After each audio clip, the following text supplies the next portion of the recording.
This is a video solution for practice exercise 1. For this practice exercise, we're going to open the file C05-W2-PE-01. We're going to navigate to the CAM workspace and create a new setup. The operation type will be milling, and our model orientation will have the Z-axis pointing up in the Y direction, with the stock point located at the upper left-hand corner. The first operation we want to do is a 2D contour. We're going to filter our tool by type, setting it to flat end mill. We're going to filter by diameter of 10 millimeters, and we're going to select the samples library and choose the 10 millimeter flat end mill.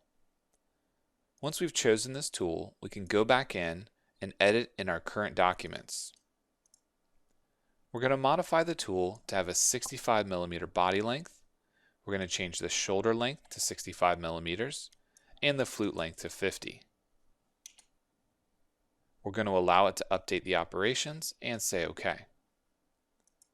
For our geometry, we're going to select the lower contour.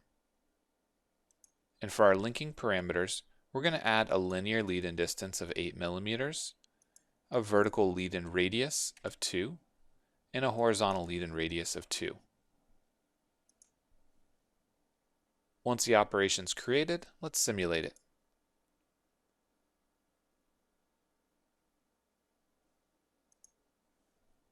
Next, we're going to go to 3D Adaptive Clearing.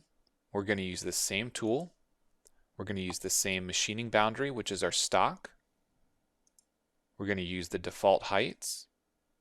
We're going to leave the default tolerances. And we're going to use all of the default settings and say OK. This will allow us to clear a little bit of material. We can simulate this operation.